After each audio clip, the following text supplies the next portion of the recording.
بہت دیر سے منتظر تھا, بار بار ہاتھ کر کے اب آپ کے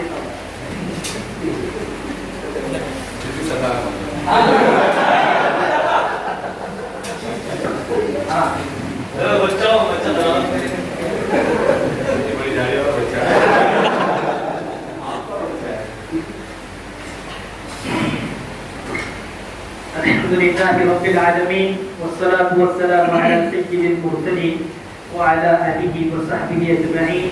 أما بعد فأعوذ بالله من الشيطان الرجيم. بسم الله الرحمن الرحيم.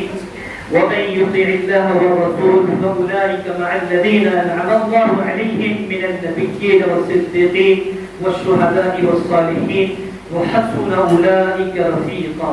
وفي موضع آخر لو أنفقت ما في الأرض جميعا ما ألفت بين قلوبهم ولكن الله ألف بينهم إنه عزيز حكيم. وعن معاذ بن جبل رضي الله تعالى عنه قال سمعت رسول الله صلى الله عليه وسلم يقول قال الله تعالى وجبت محبتي للمتحابين فيا والمتجانسين فيا والمتزاورين فيا. صدق الله العظيم وصدق رسوله النبي الكريم.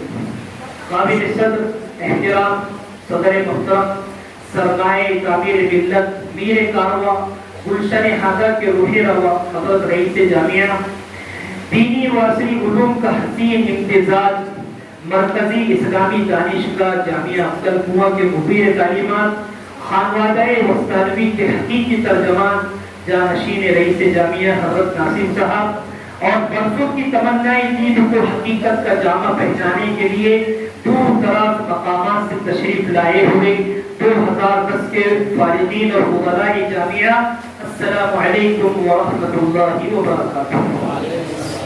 سب سے پہلے تو ہم اس یکروزہ تربیتی و تعارفی اجتماعی الفت و محبت میں اپنے رفقائے کرام کا نہانہ دل سے پرتپاک استقبال کرتے ہیں اور ان کی خدمت میں کمال خلوص و محبت اور نیاز مندانہ احترام و عقیدت کے ساتھ ہدیہ تشکر و امتنان پیش کرتے ہیں کہ آپ لوگوں نے بے پناہ مصروفیتوں اور غیر معمولی مشغولیتوں کے باوجود سفر کی دشواریاں برداشت کر کے اور ان سب سے بڑھ کر وقت کی قربانی دے کر ملاقات اور تعارف باہم کی دیرینہ خواہش کو حقیقت کا روپ دیا. اللہ تعالیٰ آپ کے اس جذبے خلوص و اخوت کو قبولیت سے نوازے اور دارین میں اس کا بہترین بدلہ عطا فرمائے. رقص میں تیز کرو ساز کی لے تیز کرو, رقص میں تیز کرو ساز کی لے تیز کرو, سوئے میں خانہ سفیران حرم آئے ہیں. تم آئے تو چمکنے لگی ہے دیواریں, تم آئے تو چمکنے لگی ہے دیواریں, ابھی ابھی تو یہاں بڑا اندھیرا تھا. ہم آپ کی خدمت میں خیر مقدمی کلمات کہتے ہیں. اہلاً و سہلاً و مرحبا بکم من اعماق قلوبنا فی رحاب الجامعہ جامعتکم الحبیبہ العریقہ. اس پر مسرت موقع پر ہم آپ حضرات کے بے حد ممنون و مشکور اور نشۂ مسرت میں مخمور ہیں کہ یہ درست ہے کہ ہمارے شکر و امتنان کی یہ چند الفاظ آپ کی صحبتوں کا بدل نہیں بن سکتے اور نہ ہی ہمارے بے انتہا جذبات کی ترجمانی کر سکتے ہیں, کیونکہ جذبات ایک عالم اکبر ہے, الفاظ کی دنیا چھوٹی سی. معزز علماء کرام, آئیے ذرا اس اجتماع کے وجہ انعقاد پر روشنی ڈالتے ہیں. لاک ڈاؤن کا طویل فرصتی عرصہ تھا. کسی دن گروپ میں یہ بات چل پڑی کہ 10 سال سے زائد عرصہ ہو چکا ہے ہماری فراغت کو. یقیناً تمام رفقائے کرام اپنے اپنے مقامات پر حد المقدور نمایاں دینی خدمات انجام دے ہی رہے ہوں گے. تاہم مادر علمی کا دیدار, اساتذہ کرام کی زیارت اور رفقائے کرام کی ملاقات اور باہمی تعارف کا کوئی نصب کیا جانا چاہیے. اکثر احباب کی رائے تھی کہ اس خواہش کو تکمیل تک پہنچانے کے لیے اولاً کسی مقام پر مشاورتی اجلاس منعقد کیا جائے جس میں اس اجتماع سے متعلق لاحق عمل تیار کیا جائے. چنانچہ 23 دسمبر 2022 بروز جمعہ اورنگ آباد میں مشاورتی اجلاس منعقد ہوا.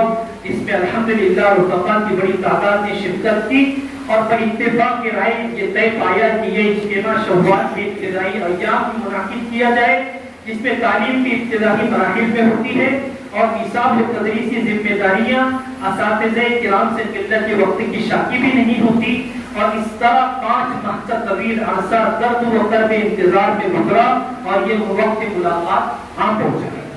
بجائے سینے کے آنکھوں میں دل دھڑکتا تھا، بجائے سینے کے آنکھوں میں دل دھڑکتا تھا، یہ انتظار کے لمحے بھی عجیب ہوتے ہیں۔ عزیزان محترم، مادر علمی سے محبت و عقیدت ایک فطری جذبہ ہے جس ادارے کی گود میں ہم نے کئی سال گزارے، جہاں ہماری مخفی صلاحیتوں کو ظہور کا اور خوابیدہ لیاقتوں کو واشگاف ہونے کا موقع ملا، جہاں ہماری تحریر و تقریر، خطابت و کتابت کے خوبیوں کو ابھرنے کے 1000 مواقع نصیب ہوئے، جہاں اساتذہ کرام کی فطری شفقت، تعلیم و تربیت، فکری ذہن سازی اور اخلاقی تشکیل کا ایک مربوط نظام کے ساتھ طے پائی، اس ادارے کے دیدار کا شوق ایک مسلم امر ہے۔ ٹھہری ٹھہری ہوئی طبیعت میں روانی آئی، ٹھہری ٹھہری ہوئی طبیعت میں روانی آئی، آج پھر یاد محبت کی کہانی آئی، آج پھر نیند کو آنکھوں سے بچھڑتے دیکھا، آج پھر یاد کوئی چوٹ پرانی آئی، مدتوں بعد چلا ان پر ہمارا جادو، مدتوں بعد چلا ان پر ہمارا جادو، مدتوں بعد ہمیں بات بنانی آئی، مدتوں بعد پشیماں ہوا دریا ہم سے، مدتوں بعد ہمیں پیاس چھپانی آئی، مدتوں بعد کھلی وسعت صحرا ہم پر، مدتوں بعد کھلی وسعت صحرا ہم پر، مدتوں بعد ہمیں خاک اڑانی آئی، مدتوں بعد میسر ہوا ماں کا آنچل، مدتوں بعد میسر ہوا ماں کا آنچل، مدتوں بعد ہمیں نیند سہانی آئی، آخر میں سما خلاشی، ہنگامہ آرائی اور گستاخانہ جرأت و جسارت پر معافی چاہتے ہوئے ایک بار پھر آپ لوگوں کے عہد مسعود اور خطوب میمنت پر اپنے دل کی گہرائیوں سے پرتپاک خیر مقدم کرتے ہوئے شکر و صفاء تحسین سوغات پیش کرتے ہیں۔ شکرانہ پیش ہے حضور میں آپ کی، شکرانہ پیش ہے حضور میں آپ کی، اے کاش روز آئے یہ موسم بہار کے۔ اب میں بلا کسی تاخیر کے اور بات کو جھول نہ دیتے ہوئے اس نشست کے کلیدی خطاب کے لیے حضرت ناظم صاحب کو دعوت دیتا ہوں کہ وہ عصر حاضر میں علماء کرام کی ذمہ داریاں جیسے اہم موضوع پر اپنے ارشادات، نصیحتیں اور ہدایات ہمارے سامنے پیش کرے اور ہم سب کو مستفید فرمائے۔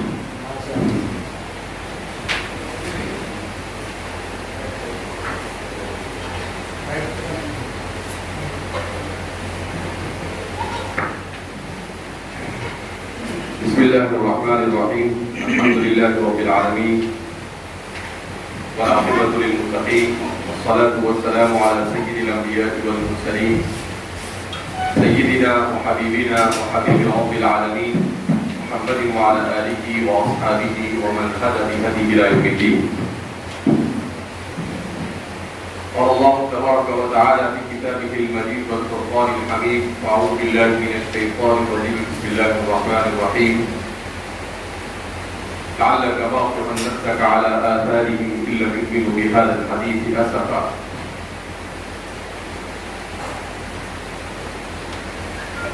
سب سے پہلے ہم اللہ رب العزت کا شکر ادا کرتے ہیں کہ اللہ رب العزت نے ہمیں فتنوں کے اس تاریخ دور میں دین متین اور دین حق کو سیکھنے سکھانے جیسے انتہائی مبارک مشغلے سے منسلک ہونے کی توفیق برآمد فرمائی۔ اگرچہ کچھ طلباء ایسے بھی ہمارے فارغ ہونے کے بعد ہوں گے جو اپنے اس مشن پر جاری نہیں رہ سکے، مگر اللہ رب العزت کی جانب سے دین کا علم سیکھ لینے کی توفیق ہو جانا اور دور حدیث شریف تک پہنچ کر ایک اچھا دیندار بننے کا موقع مل جانا یہ بھی کسی نعمت عظمیٰ سے کم نہیں، اس لیے کہ جب آدمی عالم بن جاتا ہے تو عالم بننے کے بعد 99% بلکہ اس سے زیادہ چانس اس کے نہیں بگڑنے کا، کہ وہ کم از کم اس بات کا تو خیال رکھتا ہے کہ میں عالم ہوں، وہ اپنے حلیے کو بگاڑنے کی کوشش نہیں کرتا ہے اور وہ اپنے آپ کو دین پر باقی رکھتا ہے، اس لیے کہ ضروری نہیں ہے کہ ہر عالم پڑھانے کے لیے بیٹھ جائے، مگر یہ ضروری ہے کہ ہر مسلمان اپنے دین سے مکمل وابستگی رکھے۔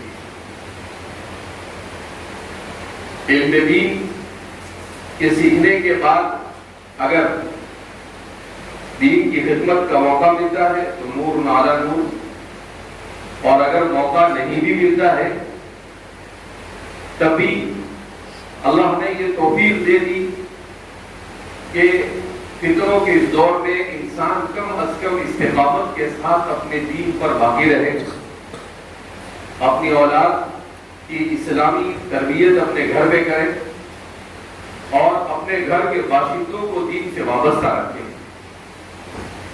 تو ظاہر سی بات ہے یہ ایسی محفل ہے لا یشقی جلیسہ، کہ جس کا جلیس اور جس میں بیٹھنے والا یہ محروم نہیں، لہذا ویسے چہرے بشرے سے 99% سے اوپر لوگ ایسے ہی محسوس ہو رہے ہیں کہ وہ کسی نہ کسی طرح خدمت دین سے وابستہ ہے۔ اب ذمہ داری ہماری یہ ہے کہ اس ملک میں جن حالات سے ہم گزر رہے ہیں یہ حالات بڑے نازک ہیں، اور مرور ایام کے ساتھ مسلمان کے لیے چیلنجز بڑھتے جا رہے ہیں، اور ان بڑھتے ہوئے چیلنجز میں ایک عالم کیا کردار ادا کرے اور اسے کیا کرنا چاہیے، اس کو جاننے کی سب سے زیادہ ضرورت ہے آج کے ہمارے نوجوان علماء، اس لیے کہ دنیا بڑی تیزی سے مادی سائنس اور ٹیکنالوجی کے اعتبار سے ترقی کر رہی ہے،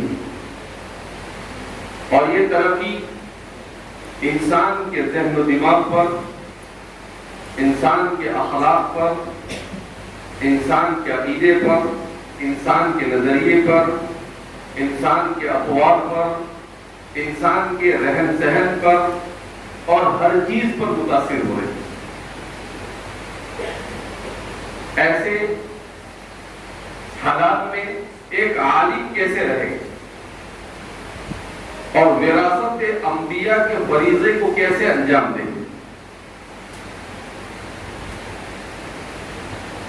اس کا جاننا ضروری ہے کہ ہمیں کس طبقے میں کیسے محنت کرنا۔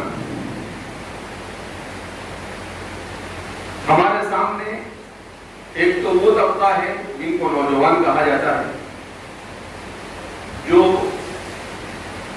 فیشن میں مبتلا ہے، ایک طبقہ وہ ہے جو عصری تعلیم کے خمار میں الحاد، بے دینی اور دہریت کی طرف بڑھ رہا ہے، اور ایک طبقہ وہ ہے جو مسلمانوں کے آپسی انتشار اور اختلاف کی وجہ سے تذبذب کا شکار ہے۔ جماعتوں کا اختلاف، علماء کا اختلاف، قائدین کا اختلاف، اتنے سارے اختلاف کہ آدمی ان اختلاف کا تصور کرے تو انسان کا دماغ موت ہو جائے، مگر اسی کو دنیا کا ہے۔ آدمی یہ نہ سوچے کہ ہم کیا کر سکتے ہیں، ہم سے کیا ہوگا، کوئی کچھ نہیں کر پا رہا ہے، ہم کیا کر لیں گے۔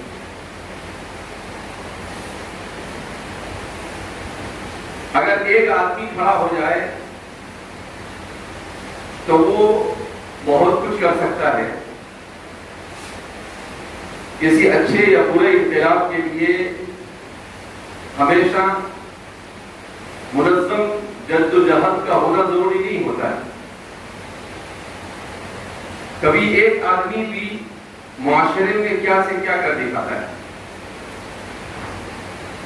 لہذا ہمیں اس بات کو سمجھنا ہے کہ ایک عالم ہونے کی حیثیت سے ہمیں معاشرے میں کیسے رہیں۔ آج علماء کا سب سے بڑا مسئلہ یہی ہے کہ ہم اپنے مسائل کو سمجھ نہیں رہے، ایک عالم ہونے کی حیثیت سے کیسے زندگی گزارنا اس سے ہم واقف نہیں ہیں۔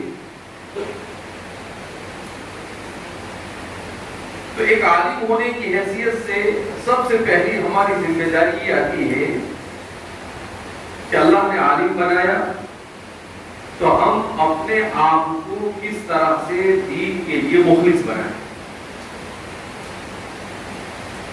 الاخلاص یأتی بالعجائب، کہنے والے نے کہا کہ اخلاص جو ہے وہ حیرت انگیز چیزوں کو انسان سے صادر کرواتا ہے۔ لیکن مسئلہ یہ ہے کہ ہر آدمی اپنے آپ کو مخلص سمجھتا ہے۔ مخلص کسے کہیں گے؟ اخلاص کا معیار کیا؟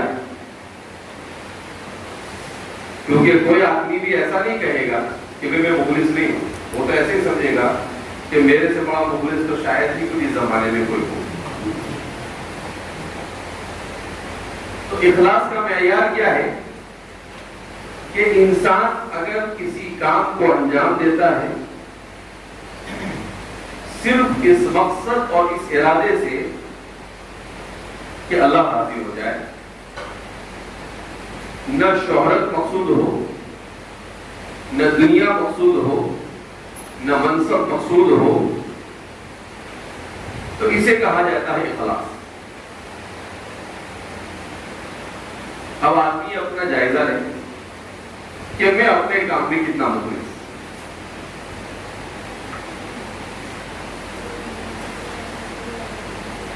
جب اخلاص نہیں ہوتا ہے تو انسان کے پاس چاہے کتنی ہی صلاحیت ہو، چاہے انسان کے پاس کتنے ہی وسائل ہو، مگر عدم اخلاص کی صورت میں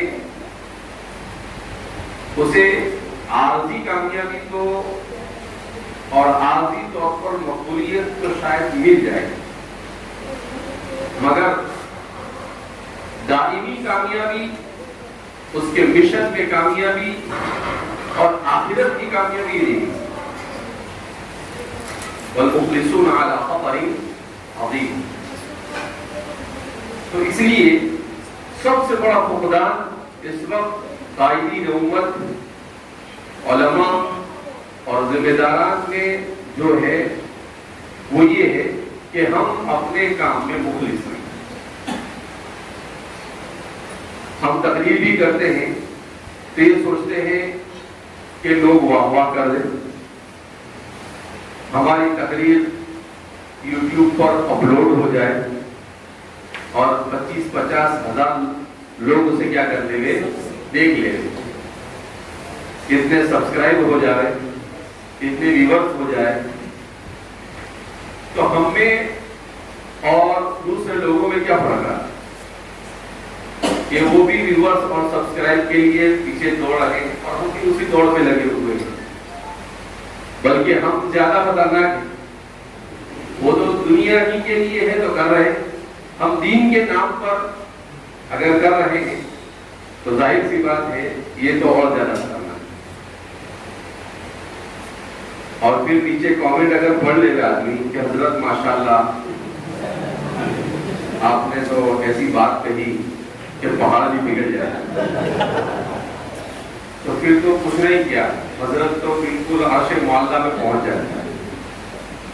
اچھا، دو چار منزلیں سے بھی ہوتے ہیں، حضرت کے کہنے میں بھی کامنٹ لکھتے ہیں، بھائی تو لکھتے تو دوسرے دو چار لائک تو کر دے کم۔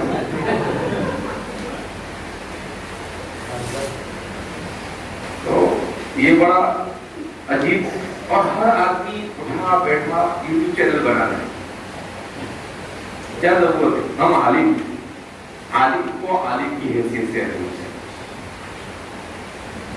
وہ ویڈیو حرام ہے اور حرام، اس کو ہمارے اوپر بھی مختصاً غیر متجانب لیے، تو اسے اضطرار کی وجہ سے کہ بھئی شر اس کی وجہ سے بہت پھیل رہا ہے، تو کچھ لوگ ایسے کھڑے ہو جو اس شر کا مقابلہ کرنے کے لیے وہاں پر آئے، تو فرض کفایہ میں تو بڑی کفایت شعاری سے کام لیتے ہیں، لیکن جو اضطرار کفایہ ہوتا ہے وہاں پر بڑی فاصلے سے کام لیتے ہیں۔ تو اس لیے ایک عالم ہونے کی حیثیت سے سفر میں جاتے ہیں، بولے داڑھی ٹوپی عالم ہے، مولانا حضرت سے کام کرنا تم، جب امت کو تم کو روکو، کیا لگا رکھا ہے؟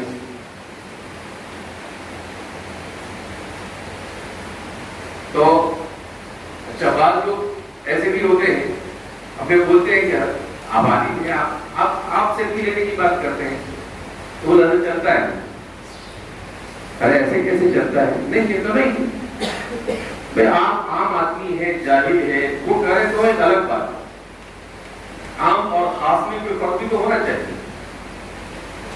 ہدیہ لینا ہو تو برابر العلماء ورثۃ الانبیاء، والانبیاء لم يورثوا دینارا ولا درہما وانما ورثوا العلم، پوری حدیث یاد ہے۔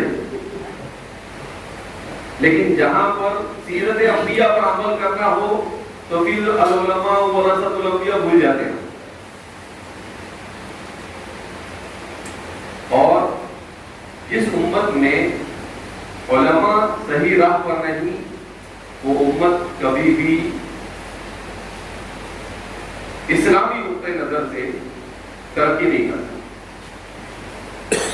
ہم یہ کہتے ہیں کہ عوام ہماری قدر نہیں کرتے ہیں، اگر ہم اخلاص سے، صحیح ڈھنگ سے، الدین والنصیحہ ابتغاء مرضات اللہ خیر الناس انفعهم للناس، ان ملت کے اجتماعی مسائل کو ان کے منافع کے مطابق اگر ہم کرنے لگے تو سب لوگ آپ کی بات سننے کے لیے بھی تیار ہیں اور آپ کی عزت کرنے کے لیے بھی تیار ہیں۔ آپ کرے کچھ نہیں، کچھ لوگ کیا کرتے ہیں کہ علماء کا اتنا مذاق کرتے ہیں، وہ مضمون آ گیا تو ہمارے سارے علماء گروپ میں فارورڈ کرنے کا کرتے ہیں، کیوں کرتے ہیں؟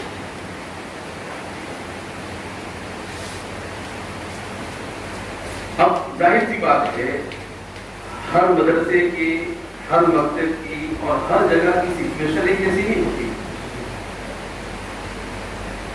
کسی کی ضرورت نہیں پوری ہو پا رہی ہے، کسی کی پوری ہو پا رہی ہے، کسی کے پاس وسائل زیادہ ہے، وہ زیادہ نہیں، وہاں پر 15,000 روپے دیتے اور تم 5,000 دے رہے ہو اور کام 15,000 کا ہے۔ ہم تو علماء ہیں، وارثین انبیاء ہیں، تو انبیاء نے کیا کہا؟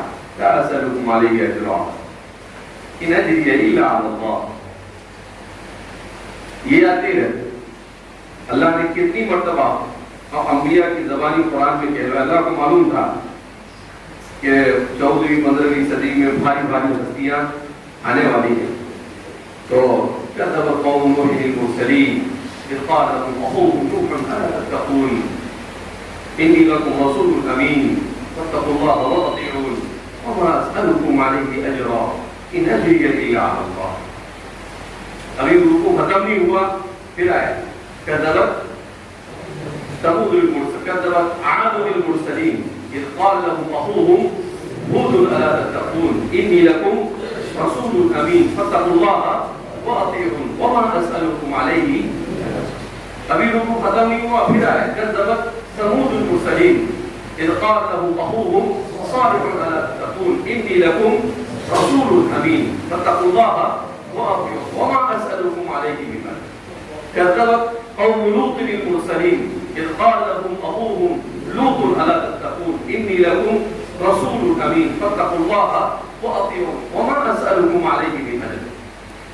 كذب أصحاب الأيكة المرسلين إذ قال لهم شعيب ألا تتقون إني لكم رسول أمين فاتقوا الله وأطيعون وما أسألكم عليه من أجر. یہ ہے انبیاء کی ذمہ داری. ہر نبی سے کہلوا رہے ہیں. اولو العزم انبیاء میں حضرت نوح علیہ السلام, ان سے بھی کہلوا رہے ہیں. حضرت سب دنیا کی اس وقت کی ترقی یافتہ جس کو یہ کہیں گے کہ جو ہمارے زمانے کی طرح سب سے بڑی انجینئر قوم تھی, قوم عاد اور قوم ثمود, وہ انجینئر قوم تھی. اپنے گھروں کو اس میں پہاڑوں کے اندر بناتے تھے. میں خود دیکھ کر آیا ہوں اردو میں گزشتہ سال گیا تھا صفا میں. ایسے ایسے گھر بنائے ہیں, ہزاروں سال پہلے بنائے, لیکن ان کے گھروں کے اندر میں پانی کی پائپ لائن, پائپ نہیں لیکن اس کو ایک جگہ پانی جمع ہوتا تھا اور اس میں سے پورے جتنے مکانات تھے ایسی نالیاں بنائی گئی تھی کہ ہر گھر میں پانی پہنچتا ہے. ایسے ہی چیز ہے. تو اللہ رب العزت نے وہ دونوں قوموں کا تذکرہ کیا. میں جس جگہ پر گیا اس کو پیٹرا کہتے ہیں. میں نے جب اس پر تھوڑا سا تحقیق کی کہ بھئی یہ کون سی جگہ ہے, سمود والی ہے یا عاد والی ہے یا کوئی اور ہے, تو پھر تحقیق کرنے پر پتہ چلا کہ نہ سمود والی ہے نہ عاد والی ہے, البتہ انہی کی جیسی ایک قوم تھی جس کو اصحاب الحجر کیا کہتے تھے, اصحاب الحجر, اصحاب الحجر المرسلین. وہ اصحاب الحجر کی جگہ گیا. تو اتفاق سے ہمارے ساتھی لے گئے. میں نے کہا مجھے پہلے سے معلوم ہوتا کہ یہ ایسی جگہ ہے تو حدیث میں منع کیا گیا ہے کہ بھئی عذاب جہاں پر آیا ہو ایسی جگہ پر جانا چاہیے نہیں. بہرحال تو ایسے مکانات بنائے پہاڑوں کے اندر میں 2 منزل, اس میں پہاڑوں کے اندر, اور گھر بھی اندر میں. ان کا زمانہ کب بیان کیا جاتا ہے, اگر یہ قوم ثمود اور قوم عاد کے ارد گرد پائے جاتے ہیں تو کم از کم آج سے 10,000 سال پہلے. کتنے سال پہلے؟ تو ان کے انبیاء کا بھی اللہ نے ذکر کیا, قوم لوط کا ذکر کیا, جو فحاشی کی جو اس وقت چل رہا ہے نا مسئلہ LGBT, اس کی سب سے بڑی ترجمان مانی جاتی ہے. اللہ نے چن چن کے قصوں کو بیان کیا قرآن میں, ایسے قصوں کو بیان کیا اور ان انبیاء کے قصوں کو بیان کیا جن مسائل سے امت محمدیہ قیامت تک کبھی نہ کبھی دو چار, تاکہ اللہ یہ بتائے کہ اچھا تو ہمارا بلڈنگ بنائے گا, قوم عاد اور قوم ثمود بھی بنائے گے, ان سے والی تو نہیں بنائے گا. اسی لیے تو قرآن کہے گا لم یخلق مثلها فی البلاد وثمود الذین جابوا الصخر بالواد. نہیں بنا. اللہ کہتے ہیں تو کیا بنائے, تیرے سے بھاری بنانے والے گزر گئے, لیکن اللہ کی قدرت کے سامنے کوئی ٹک سکا. اللہ نے کہا کہ انہوں نے ہمارے انبیاء سے, ہمارے دین سے اور حق سے پنگا لیا, ہم نے ان کو نیست و نابود کر دیا. نہ ان کی انجینئرنگ بچا سکی, نہ ان کی ٹیکنالوجی بچا سکی. اب سوچتے ایسی بات ہے وہ پہاڑوں میں تھے تو وہ ایسا سوچتے ہوتے کہ یہاں آگے کون مارے گا ہم کو, اور یہاں ہم کیسے ماریں گے. اللہ کا نظام بھی یقین, اللہ نے ان کو کس سے مارا کرو, آواز, الصیحہ. قرآن نے بیان کیا نا, فَأَخَذَتْهُمُ الصَّیحَةُ الصيحة وهم في دارهم جاثمون. صرف آواز, جبریل ان کی بستی کے پاس گئے اور آواز لگا, ان کے سب کے دل کھڑے اور وہیں وہ دل منہ گر گئے.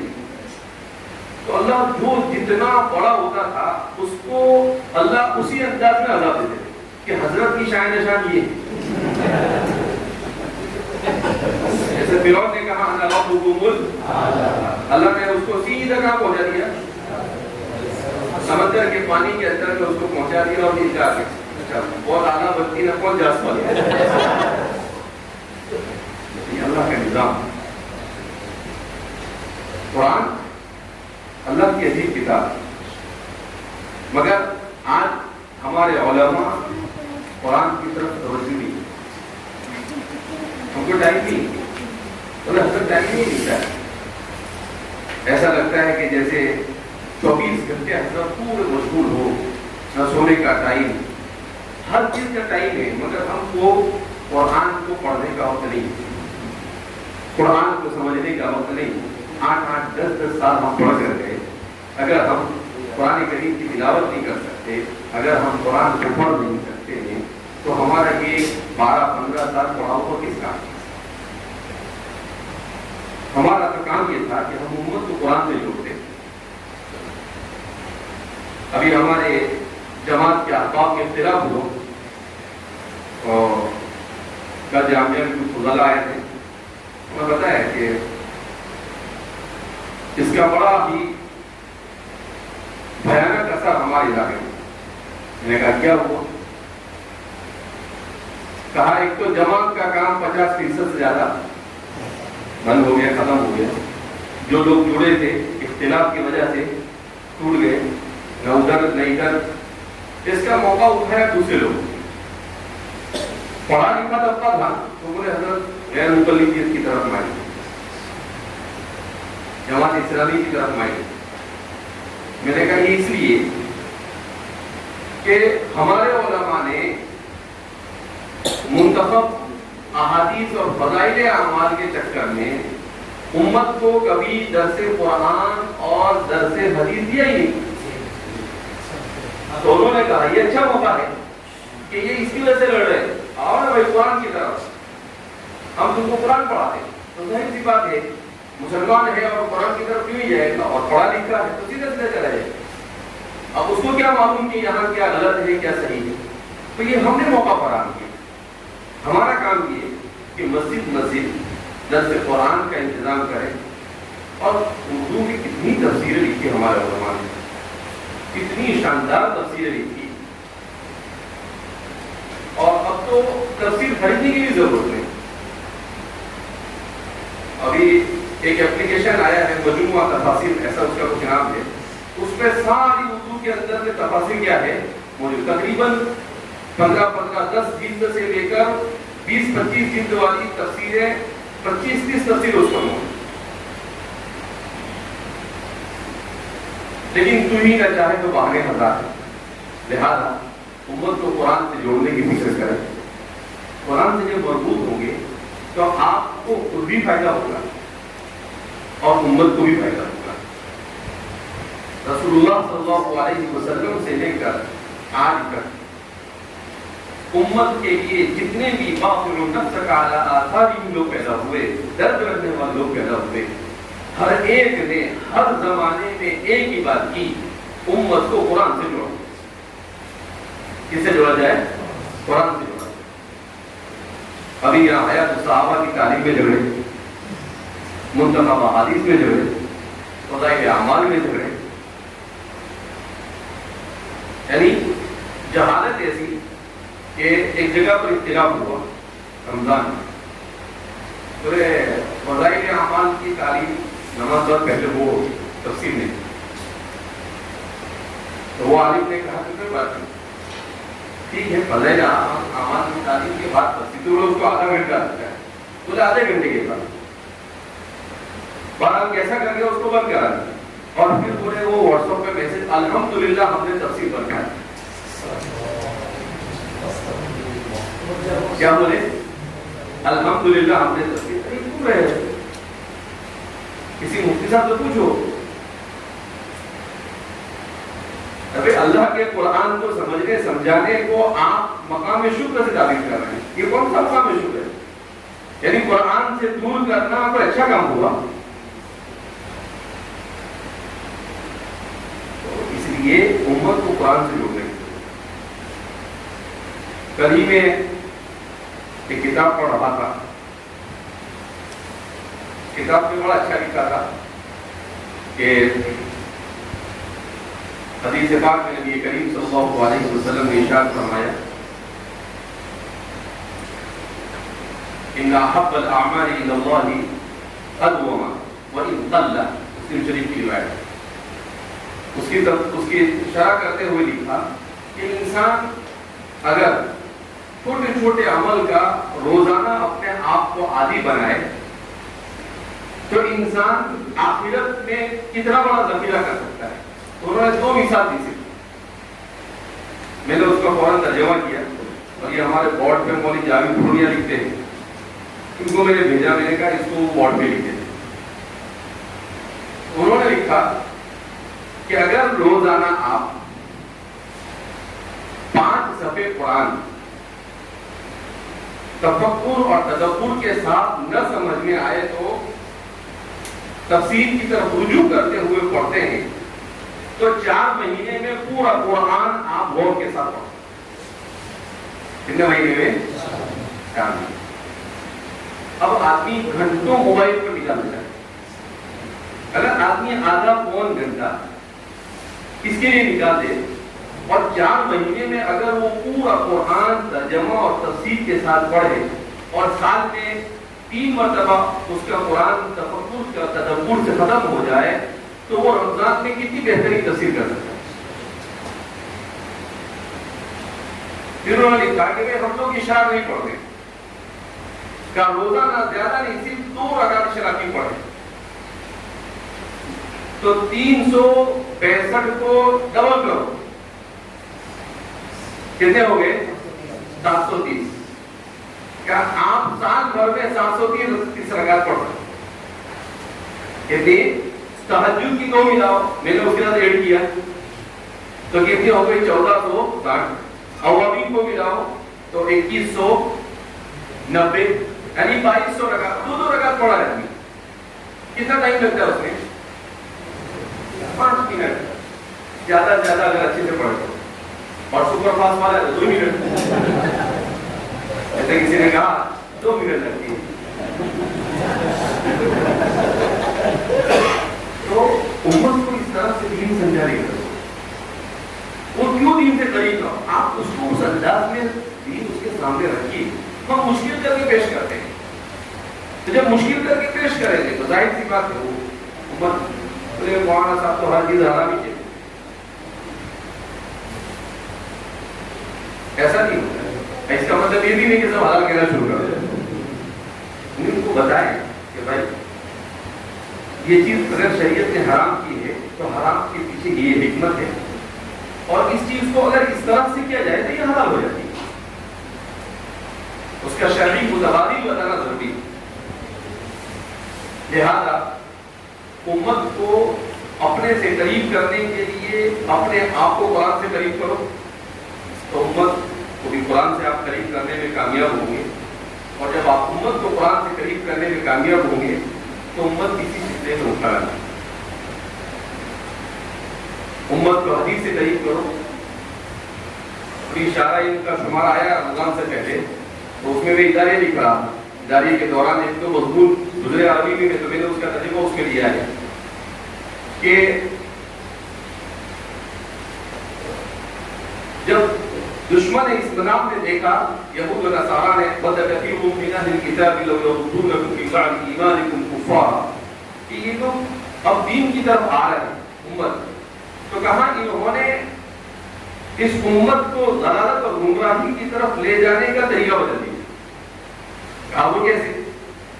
کہا وہ اس طور پر کہ امت میں ایسے ناقص العلم لوگوں کو پروموٹ کیا, ٹی ویوں پر, چینلوں پر, سوشل میڈیا پر ان کو عام کیا جو قرآن کی سائنسی تفسیر کرتے ہیں. اب سائنس کی کوئی بات آج آپ نے کہی, جب غلط ثابت ہوگی تو قرآن کی وہ آیت بھی غلط ہوگی. تو وہ ایک بہت نازک مرحلہ ہے. کیا دوسرا کام یہ کیا کہ ایسے لوگوں کو کھڑا کیا جو احادیث مبارکہ کا انکار کرتے ہیں, منکرین حدیث.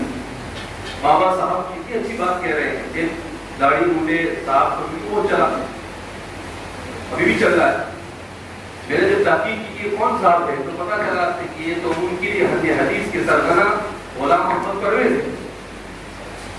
شہروں کے اندر میں تعلیم یافتہ طبقے میں تیزی کے ساتھ منکر حدیث پیدا ہو رہے ہیں.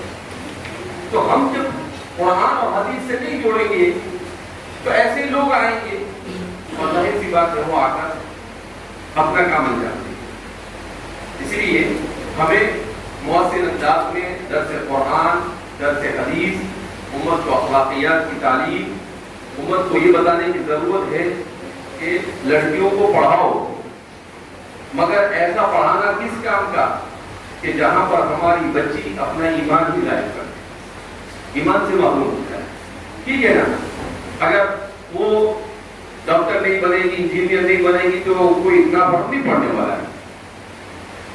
ان کو کہو کہ بھائی آپ اپنے بچوں کو ایسی اسکول اور کالج میں بھیجو جہاں پر دینی ماحول ہو. اپنے علاقے میں لوگوں کو سمجھا کر کہ بھائی ہم اپنی لڑکیوں کے لیے اپنا اسکول قائم کریں. 10-15 لوگ اگر علاقے میں جمع ہو جائے تو بہت آسان کام ہے. لیکن ہر آدمی کیا سوچتا ہے کہ اب کوئی باہر سے آئے, اپنے کو پیسہ دے اسکول بنائے اور اپنے چلا. ایسے کیسے چلے گا؟ اس ملک میں مسلمانوں کو 2.5 لاکھ اسکولوں کی ضرورت ہے. اگر مسلمان اپنے ہاتھ میں نظام لینا چاہتے ہیں تو کتنی اسکولیں بنانی پڑے گی؟ 2.5. اب 2.5 لاکھ اسکول کون آگے بنائے گا تم کو؟ لیکن آسان ہے. ہر علاقے میں اونلی فور گرلس اسکول بنا دی جاوے اور ایک ایسی اسکول بنا دی جاوے جو لڑکوں کے لیے ہو اور مؤثر انداز میں وہاں پر اس کو دین سکھایا جائے, اس کو ماحول مہیا کیا جائے. ہمارے بچوں کے دین کو بچا سکتے. لیکن کرے کون؟ ہم تو ہر جگہ پر بات کہہ رہے ہیں, سمجھا رہے ہیں اور کوشش کر رہے ہیں کہ ہر جہاں پر بھی پروگرام ہو لوگوں کو اس طرف کیا جائے, راغب کیا جائے.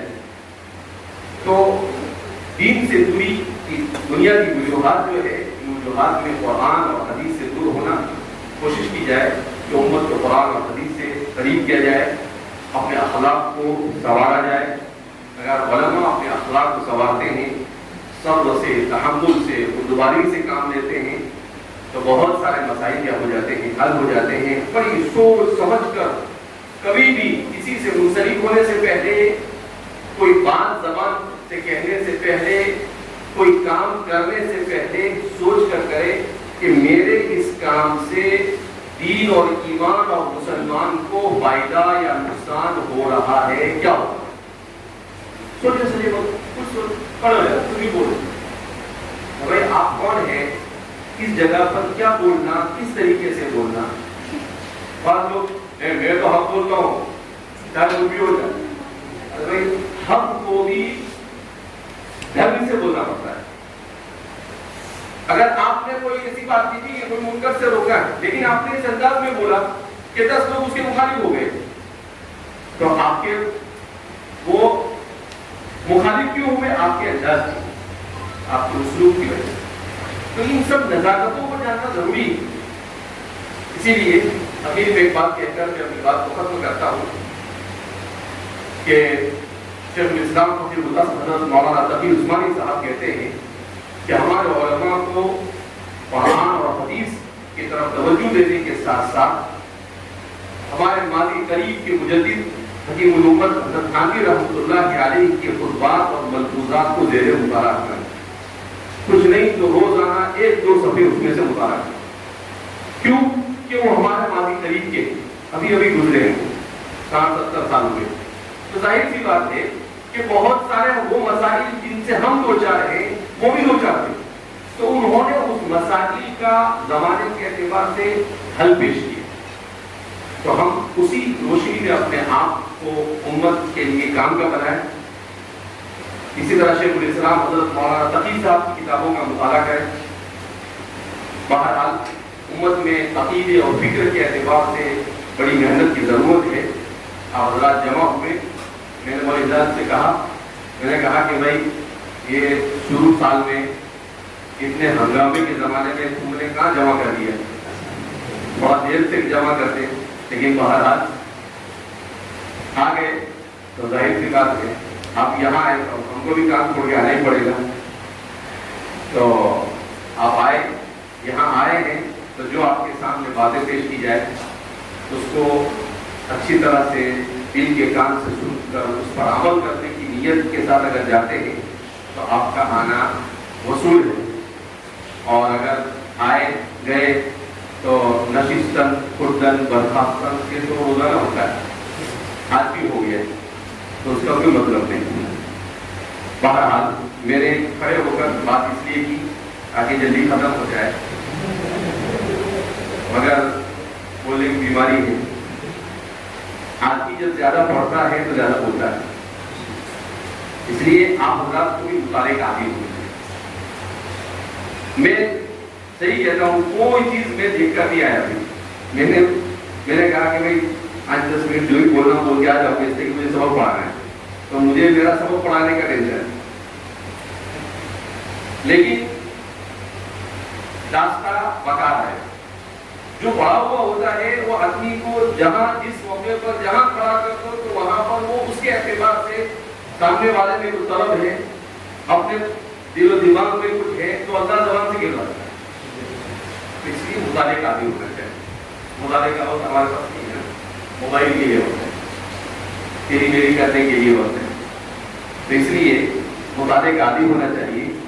اسی موضوع میں نے پڑھا کہ روزانہ اگر آپ 5 صفحے پڑھتے ہیں, کتنے صفحے,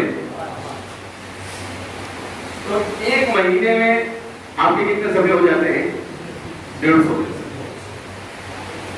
ایک مہینے میں 150 صفحے, 10 مہینے میں 1500 صفحے, اور ایک سال میں 1800 صفحے پڑھتے ہیں. اور اگر آپ 10 صفحے کا مطالعہ کرتے ہیں تو 3600 صفحے پڑھ سکتے ہیں. آپ کتنے صفحے پڑھ سکتے ہیں, 3600 صفحے سال میں پڑھ سکتے ہیں. یہ اس کو کہتے ہیں اپنے وقت کا صحیح استعمال, یوٹیلائزیشن. کہ بھائی صبح میں اٹھوں, اٹھنے کے بعد سب سے پہلے میری کوشش ہونی چاہیے کہ تہجد پڑھوں, اس کے بعد فجر کی نماز پڑھوں, 1 بارہ قرآن کی 2 بارہ قرآن کی تلاوت کروں, صبح کے اذکار پڑھوں. اس کے بعد بھی اگر وقت ہے تو میں کتاب کا مطالعہ کروں, پڑھانے کے آنے کے بعد کتاب کا مطالعہ کروں, اپنے سرانے پر کتابیں رکھیں. تو اس طرح سے اگر آپ اپنا منظم وقت بناتے ہیں, کہ نظام بنائیں کہ موبائل 3 گھنٹے میں 1 مرتبہ ہاتھ میں لو, اور وہ بھی 2 سے 3 منٹ کے. تو آپ پورے دن میں اگر اس طرح سے نظام بناتے ہیں تو آپ کو 15 گھنٹے, 7-8 گھنٹے ہوتا ہے آدمی, تو 15 گھنٹے میں آپ کو یہ معمول بنائے کہ اپنے 4 سے 5 مرتبہ زیادہ موبائل لے لیں, اور 3 منٹ بھی اگر آپ خرچ کرتے ہیں تو کتنی منٹ ہو جاتی ہے, 15 منٹ ہو جاتی ہے. اور 5-5 منٹ دے دو تو کتنی منٹ ہو جاتی ہے, آدھا پون گھنٹہ ہو جاتا ہے. تو آدمی عادت بنانے کی کوشش کرے اس طریقے سے, تو اپنے آپ کو دور کرے. تاکہ میرے پاس موبائل بھی ہوتا ہے تو میرے موبائل میں بھی کتابیں ہوتی ہیں. میرے پاس اگر موبائل ہے تو میرے موبائل میں 150-200 کتابیں رہتی ہیں. کتنی کتابیں رہتی ہیں, اور جہاں ٹائم ملا میں اپنا مطالعہ کرنا کیا کرتا ہوں, شروع کرتا ہوں. تو وہ جو ایسے بھی سمجھتے ہیں کہ یہ موبائل میں سر مار کے بیٹھا رہتا ہے. میں نے کہا اس کو جو سمجھنا وہ سمجھے, مجھے کیا ہے, اس کی وجہ سے میں میری عادت کو نہیں چھوڑ سکتا ہوں. کسی کوئی کچھ بول رہا ہے اس کی وجہ سے پہلے کتابیں لے کے جاتا تھا, لوگوں نے کتابیں چرانا شروع کر دیا. اچھی کتاب کوئی اٹھا دے, کبھی کوئی ملے بولے حضرت فارغ ہوئے جب سے کچھ دیا نہیں یہ کتاب ہدیہ دے.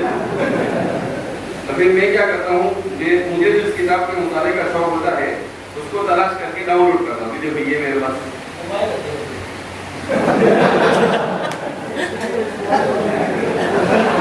موبائل میں اپنی عادت ہتھیا کرتا ہوں.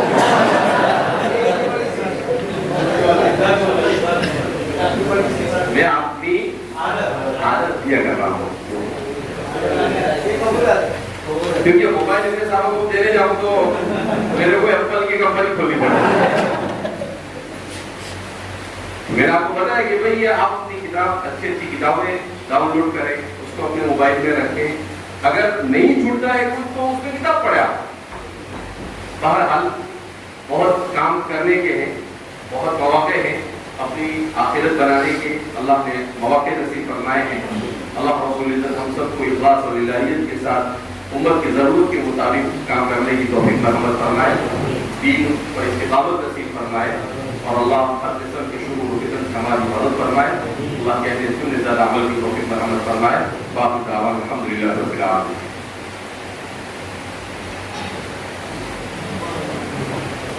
الحمدللہ بہت ہی اہم خطاب تھا. اس انتشار اور خلفشار کے پرآشوب دور میں جن باتوں کی طرف توجہ ضروری تھی, حضرت نے ان تمام باتوں کی طرف ہمیں توجہ دلائی ہے. حضرت رئیس جامعہ کے جانشین حقیقی ہونے کی حیثیت سے آپ کو ہندوستان اور اسی طرح بیرون ملک کو مختلف پلیٹ فارم سے بولنے کی ضرورت محسوس ہوتی ہے اور مختلف پلیٹ فارم سے بولنے کا موقع بھی ملتا ہے. اس لیے جہاں دیدہ شخص کی باتیں بھی جہاں دیدہ ہوتی ہے. حضرت ہی کے بارے میں کسی نے کہا تھا, مجھے بدلنا ہے اپنے قوم کے بچوں کا مزاج, مجھے بدلنا ہے اپنی قوم کے بچوں کا مزاج, بے تراشے ہوئے ہیرے مجھے اچھے نہیں لگتے. تو ہم حضرت کے بہت ہی ممنون اور مشکور ہیں کہ آپ نے اس دور میں جن باتوں کی طرف توجہ ضروری تھی, آپ نے ان تمام باتوں کی طرف توجہ مبذول کرائی. جزاکم اللہ خیر. اب میں حضرت سے کہوں گا کہ 10-15 منٹ آپ کو مزید سے ہمارے کچھ ساتھی آپ سے ملاقات کرنا چاہتے ہیں.